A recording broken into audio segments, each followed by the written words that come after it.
माधुरी अभी डॉक्टर की पढ़ाई कर रही थी। उसका एक अच्छे जगह से रिश्ता आया।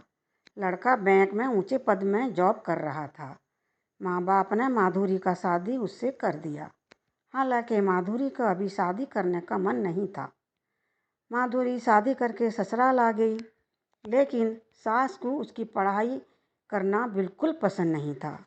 दूसरे दिन माधुरी की सहेली आती है, पूछती है, आंटी माधुरी घर में है क्या? सास ने कहा, क्यों रे, तुझे मेरी बहू से क्या काम है? जी मैं उसकी सहेली नीलम हूँ। कल उसका एग्ज़ाम है ना, उसने मुझसे किताबें पढ़ने के लिए मंगाई थी, वही देने आई हूँ। अच्छा, तू है नीलम, जो सारा दिन मेरी बहू के साथ फ़ोन में बात करती रहती है, मेरी बहू को उल्टी सीधी पढ़ाती है।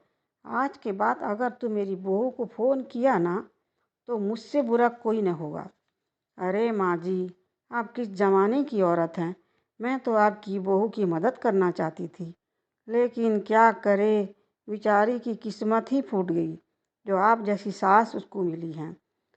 शाम को माधुरी घर आती है और सास से पूछती है, माँ जी मेरी सहेली आई थी क्या?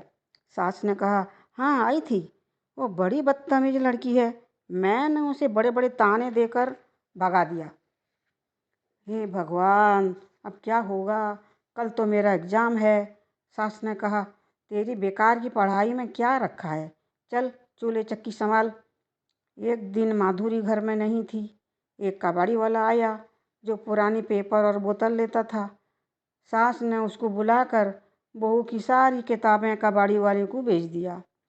जब शाम को माधुरी अपने तमाम काम से फारिग होकर पढ़ने के लिए किताबें लाने गई, तो वहाँ किताबें नहीं थीं। उसने सास से पूछा, माँ जी मेरी किताबें कहाँ गई? सास ने कहा, वो मैं कबाड़ी वाले को बेच दिया। अब माधुरी क्या करे, सोच में पड़ गई। फिर उसको लाइब्रेरी जाकर वहाँ पर पढ़ना पड़ा।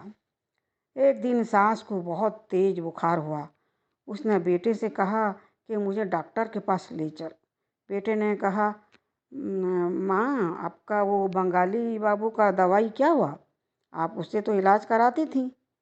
अरे बेटा, उसका दवाई कोई काम नहीं करता।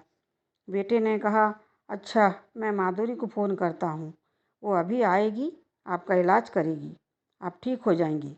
उसने माधुरी को फ़ोन किया, कहा तुम फ़ौरन घर आ जाओ, माँ जी का तबीयत बहुत ख़राब है। माधुरी ने कहा, अभी आती हूँ। माधुरी आकर सास का चेकअप किया और एक इंजेक्शन लगाया। कुछ ही दिन में सास का तबीयत पूरा ठीक हो गया। अब सास समझ चुकी थी कि घर में एक डॉक्टर बहू हो तो कितना अच्छा है। अब वो बहू से अच्छा बर्ताव करने लगी और सास खुद ही उसकी सारी किताबें खरीद कर ला कर दी।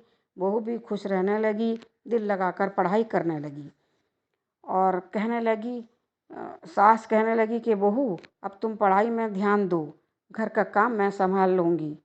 बहू का जब रिजल्ट आया तो अच्छे नंबरों से पास किया था।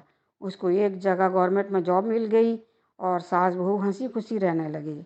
जब भी घर का कोई फर्द बीमार होता, बहू उनका इलाज करती। सास बहू का प्यार देखकर दूसरे लोग बहुत जलन करते, लेकिन अब कमला देवी समझ चुकी थी, वो बहुत खुश थी। मेरी ये टॉपिक आपको कैसी लगी, कमेंट में बताइएगा और सब्सक्राइब करने को नहीं भूलिएगा।